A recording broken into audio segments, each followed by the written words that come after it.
ऐसी एक राह है जिस पर चलकर मिले निर्वाण, महाप्रभु का ज्ञान जहां पर बैठक जी है स्थान।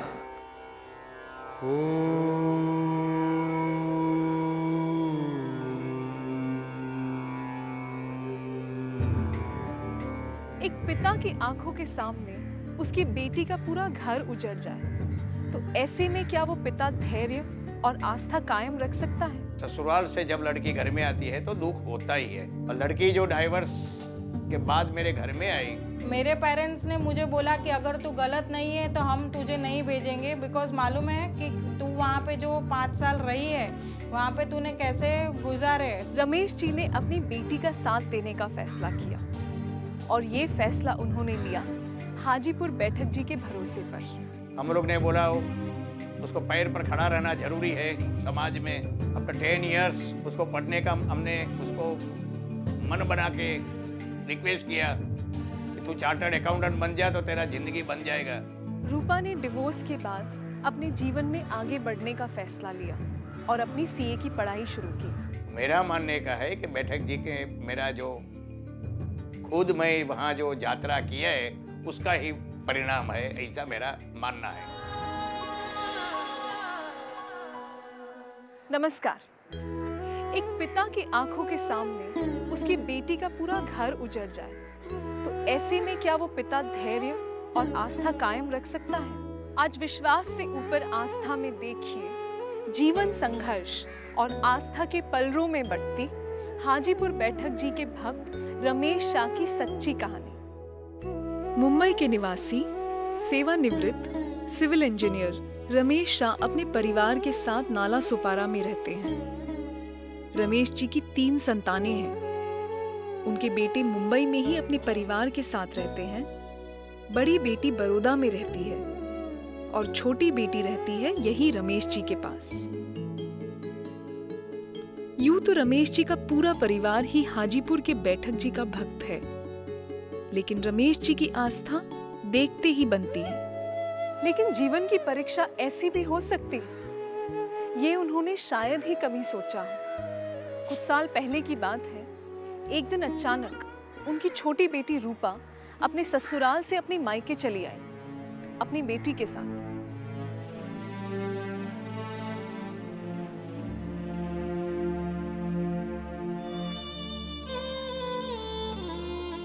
अरे माँ, तनीषा सो गई? हाँ बेटा। अब आप लोग भी सो जाइए। और तू नहीं सोएगी? इस तरह आंखें मूंद कर बैठे बैठे क्या सोचती रहती हो बेटा?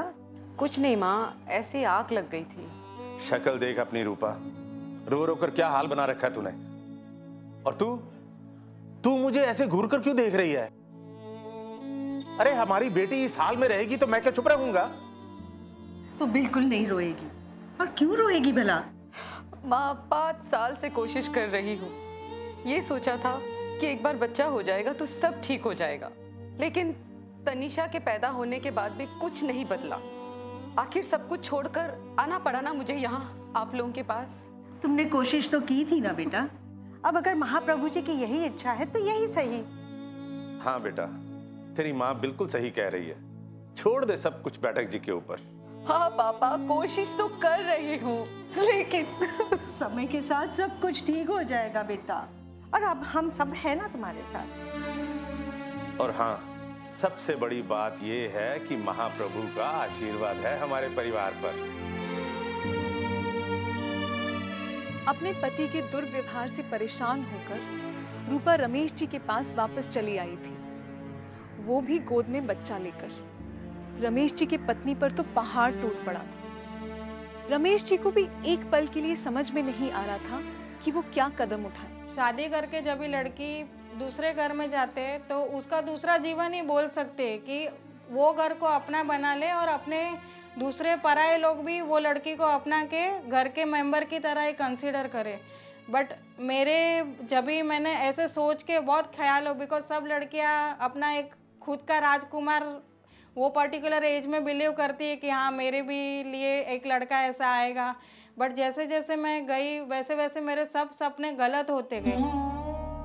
पहले स्टार्टिंग में 6-7 महीना तो मुझे ही लगा कि मेरी छोटी एज में शायद शादी हुई है, मेरे में मैच्योरिटी लेवल नहीं है, इसलिए मैं शायद गलत हो सकती हूँ। बट मैंने 2-3 मेरे माँ बाप से भी शेयर नहीं किया था, बट फ्रेंड्स से मैंने बातें शेयर की थी। बट ये बातें ऐसे नहीं थी कि भाई मेरी गलती है, और मैं सामने वाले पात्र जो हस्बैंड रहता है उनको एटलीस्ट समझना चाहिए। मेरी लाइफ में ये जो प्रॉब्लम हुआ ज़्यादातर बिकॉज वो लड़का जरा भी मुझे समझने के कैपेसिटी ही नहीं था उसमें। सिर्फ वो लड़का नाम का ही था। पुरुष जितने स्ट्रांग होते उतने में कोई उसमें भावना ही नहीं थी। जैसे वो कैसे उसकी माँ जैसे बोलती थी वैसे ही चलता था। वो बोलेंगे उठ तो उठने का, बैठो तो बैठने का। बाहर जाते थे हम लोग घूमने, कभी मना कर देंगे तो वो बैठ जाता था। ये छोटी वाली को जब शादी किया तो 5 साल तो कैसा भी हमने निकाला कि चलो आज नहीं तो कल एक बच्चे हो जाएगा तो तेरा परिवार सही हो जाएगा, तू सुखी हो जाएगी। कुछ ना कुछ मेरे को कभी कभी बताती थी तो मैं उसको सिखाती कि बेटा लड़कियाँ को तो सहन ही करना पड़ता है, अपन थोड़ा दिन निकाल दे, तू कैसा भी करके तेरा बच्चा आ जाएगा, बड़ा हो जाएगा, घर में सब ठीक हो जाएगा। मगर वो बात बनी नहीं। फिर उसको एक हर बात में रोक टोक होने लगी। पढ़ी लिखी लड़की को घर में बैठना भी अच्छा नहीं लगता था। फिर हम लोग ने सोच लिया कि इसका कुछ रास्ता तो निकालना चाहिए।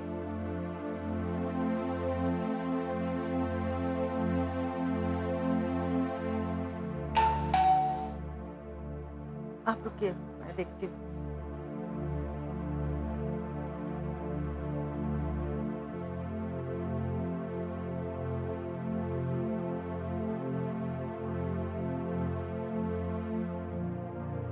कौन है? मालूम नहीं, रजिस्टर्ड पोस्ट है रूपा के नाम पे। दो मुझे। लेकिन रूपा के नाम पे तो। अरे बाबा दो ना मुझे।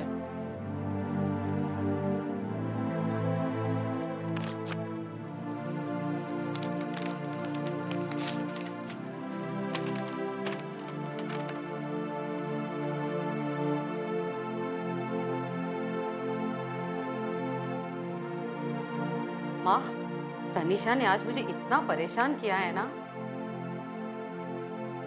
पापा क्या हुआ? कुछ नहीं, बैठ बेटा।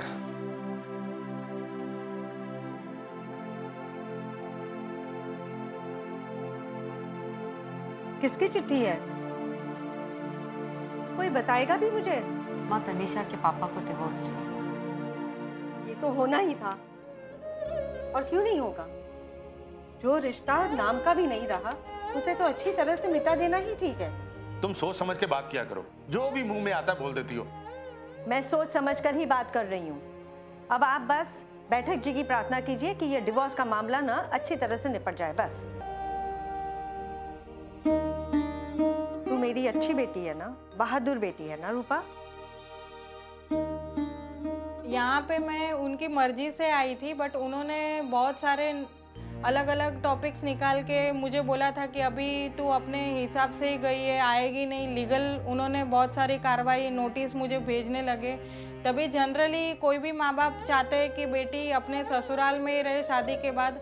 बट मेरे पेरेंट्स ने मुझे बोला कि अगर तू गलत नहीं है तो हम तुझे नहीं भेजेंगे, बिकॉज मालूम है कि तू वहाँ पे जो 5 साल रही है वहाँ पे तूने कैसे गुजारे। तो उन्होंने मुझे बोला कि अगर तुझे नहीं लगता है तो हम तुझे यहाँ पे रखेंगे और तू जैसे बोलेंगी वैसे करेंगे हम लोग। रमेश जी शांत रहकर इस कठिन समस्या से निकलने का रास्ता ढूंढ रहे थे, लेकिन क्या वो रास्ता आसानी से मिला?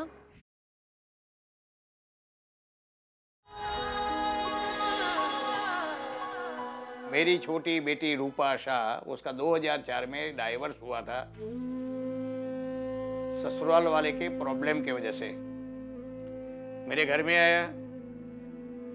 हमको मालूम है कि लड़की का कोई कसूर नहीं है, लेकिन एक बाप को हमेशा एक मन में रहता है कि ससुराल से जब लड़की घर में आती है तो दुख होता ही है। और लड़की जो डाइवर्स के बाद मेरे घर में आई, हम लोग ने बोला उसको पैर पर खड़ा रहना जरूरी है समाज में। बीकॉम उसका फर्स्ट क्लास डिस्टिंक्शन था।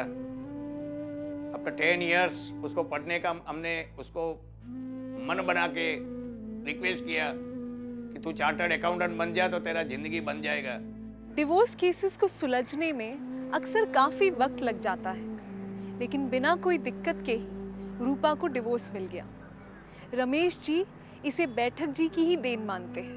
मेरा मानने का है कि बैठक जी के मेरा जो खुद मैं वहाँ जो यात्रा किया है उसका ही परिणाम है, ऐसा मेरा मानना है। रमेश जी ने अपनी बेटी का साथ देने का फैसला किया और ये फैसला उन्होंने लिया हाजीपुर बैठक जी के भरोसे पर।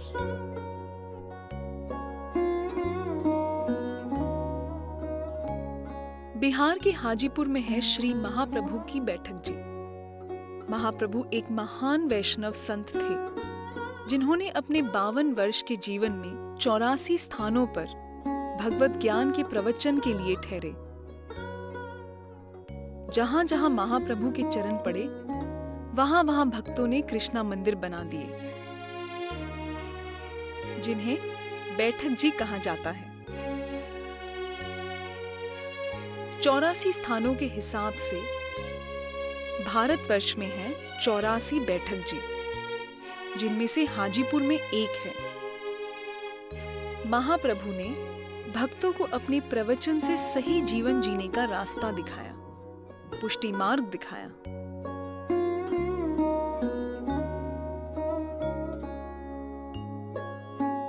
महाप्रभु, आप यहाँ से क्यों प्रस्थान कर रहे हैं भगवान? कृपया आप हमें छोड़ के ना जाएं भगवान। अगर आप यहाँ से चले गए तो हमें जीवन का रास्ता कौन दिखलाएगा प्रभु? पुष्टि मार्ग का जो रास्ता मैंने दिखाया है उस पर चलते रहो। और भी मनुष्य हैं जिनके मन की चेतना को जगाना बाकी है। मुझे तो जाना ही होगा। मैं जहां जहां भागवत पाठ करता हूं, श्री कृष्ण वहां वहां विराजते हैं। ये स्थान भी एक और बैठक जी कहलाएगा। मेरी आत्मा का एक अंश हमेशा यहाँ वास करेगा।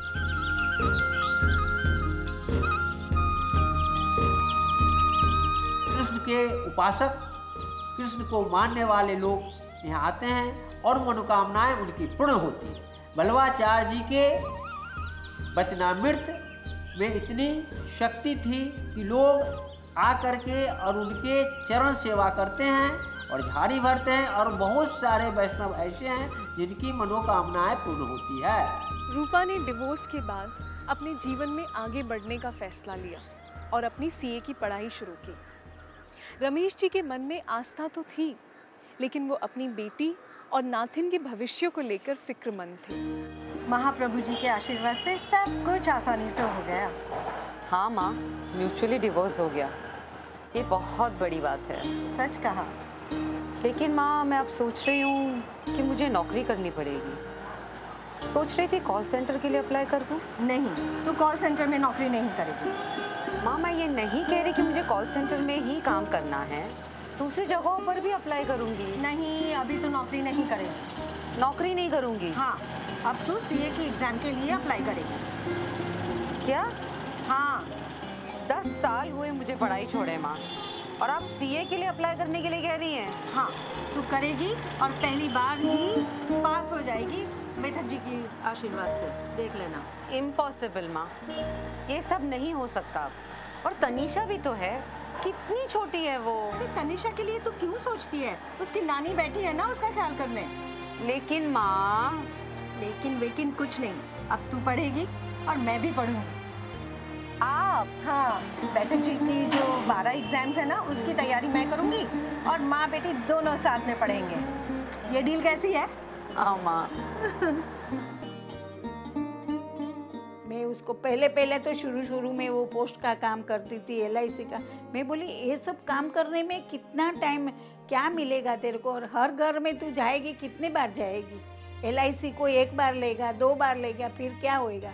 इससे अच्छा मेरा आत्मा अंदर से बोल रहा था कि इसको मैं पढ़ाएगी। मैं बोली तू पढ़। वो तो उसकी बहन के घर में बड़ौदा थी। मैं अंधेरी जाके उसका पढ़ाई का फॉर्म लेके आई, उधर से जो मटेरियल लेने का था पढ़ने के लिए सब लेके आई। बात आई फीस की, उधर 20-25 हज़ार फीस का बात हुआ। फिर मैं सोची कुछ नहीं करेगी मैं, मगर फी भी मैं भरेगी उसका। फिर फीस भी भरी और उसको बड़ौदा से बुला के लाई। मैं बोली तू आजा, बोली मम्मी मैं इतना सारा अभी 10 साल हो गया छोड़ दिया मैंने पढ़ने को, अभी कैसी पढ़ेगी। मैं बोली कुछ भी हो तू फेल होएगी ना, मगर शुरुआत तो कर, मैं तेरे साथ हूँ। आज नहीं मानोगे, मैं इतने ही उसको पुश किया, इतना हिम्मत दिया उसको कि पूछो मत। वो 3 बजे मैं उसको पढ़ने के लिए उठाती, मैं उसके साथ बैठती थी, मैं भी पढ़ी। मैं मेरा महाप्रभु जी का सब ग्रंथ पढ़ी हूँ, मैं सब पढ़ी। मैं 10 साल उसके साथ बैठ बैठ के सब एग्जाम पास किया मैंने।